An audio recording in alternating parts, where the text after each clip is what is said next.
The entire Carolyn Warmus case had changed dramatically with one phone call. A 911 call made to police around 7 o'clock in the evening by a woman believed to be Betty Jean Solomon, saying she was being attacked in her home, leaving the operator unsure whether she'd referred to her assailant as he or she. This is what she put in her notes. And that raised the possibility that Betty Jean's murderer was a man. Perhaps even her own husband and Carolyn's lover, Paul Solomon, who was indignant at the suggestion. All right, I'll accept my guilt for the affair. I only hope to God that, that when I'm punished and judged, that you're punished and judged for what you've done here. Carolyn still isn't sure if Solomon could have committed the murder and pinned it on her. Do you think that Paul Solomon was the one who killed his wife? Well, now I certainly have a lot of questions.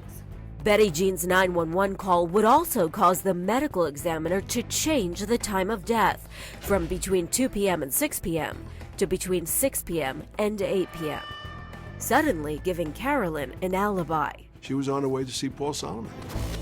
Warmus's phone records entered into evidence by her defense team would confirm Carolyn made a call from her home at 6:44 p.m., just before driving 45 minutes to meet Solomon around 7:30, only about 15 minutes after Betty Jean's 911 call. Therefore, you wouldn't have been able to make it over to Paul Solomon's home in time to commit the crime. Right. During trial, the prosecution argued those phone records were phony. But in the end, the defense had apparently raised enough doubt to save Carolyn from being convicted of Betty Jean's murder. Jury was hung 8-4 in favor of conviction. Then ultimately, 2 years later, there would be a second trial, a virtual replay of the first, except for one crucial new piece of evidence. That glove found lying near Betty Jean's body at the crime scene would resurface. So that was the principal difference between the two trials. Presence of this quote-unquote missing glove. Lead Detective Constantino recalls it having blood on it. I believe, from my understanding, there was blood specks found on the glove.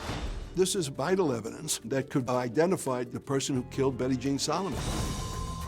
But initial forensic testing on the glove at the crime scene was not sophisticated enough to glean any blood at the time. And police actually gave the mysterious glove back to Paul Solomon. He just took the glove and his other items of clothing that were there and put them in a box and stored them in a closet. So it wasn't even taken from the home, No. the glove?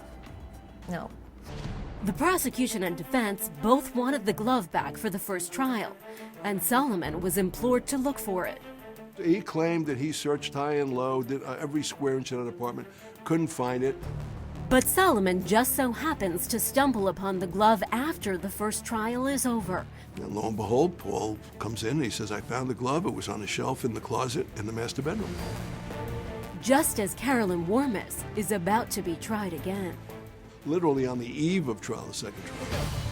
The glove would immediately whip up a storm in the courtroom. And in comes the prosecutor and they say, Judge, we have a glove, a missing piece of evidence. The glove that we didn't have at the first trial, we now have.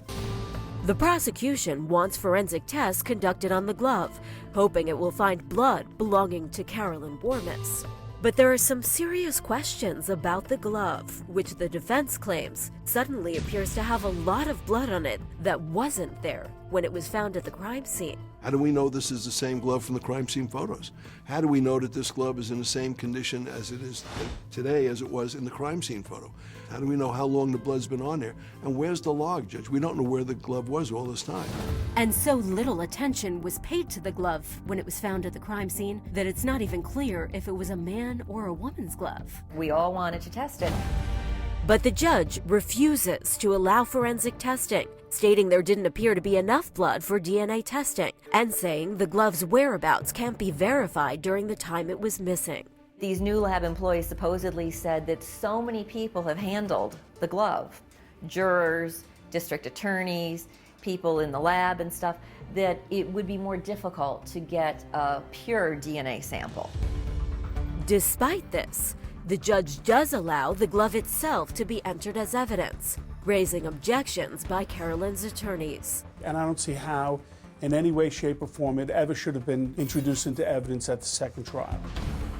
And the prosecution pounces on it, producing a receipt showing Carolyn had bought 2 pairs of gloves just months before the murder. And the gloves were of the same manufacturer and model as the glove that Paul Solomon found in his bedroom closet. But nothing else links them to the glove in question. We don't know whether it's the same color. We don't know anything else about the glove other than make and model. Surprisingly, even the lead detective agrees. There was no definitive evidence tying that blood on the glove to either the victim or Carolyn Warmus, and there was no definitive evidence tying that glove to Carolyn Warmus. It was just a circumstantial evidence, as is everything else with the case. Despite that, after hearing from a staggering 55 witnesses, the jury in trial number 2 unanimously convicts her of second-degree murder. Do you remember what went through your head when you heard guilty? I was just in shock. William Aronwald, her defense attorney in that retrial, was shocked too. It was stunning. I mean, we really thought that we had done enough and made enough points during the trial and during the closing arguments to establish, if nothing else, reasonable doubt. Carolyn blames it all on that glove. Do you think the glove was the linchpin in the second trial that led to your conviction? Oh, definitely. It was the big difference. Next, nearly 30 years since the notorious murder, and that mysterious glove rises again. There was no question whatsoever that that glove did not belong to Betty Jean Solomon. It did not belong to Paul Solomon. The likelihood is, since it was in the crime scene photo, that it belonged to the killer. And now, Carolyn Warmus wants it tested with the latest forensic technology as she races against time to prove the killer wasn't her before she dies. So this could potentially be your last interview? I have to ask you. I ask Carolyn the recurring question for what could be the last time she'll have to answer it. I'll ask you again. Did you kill Betty Jean Solomon?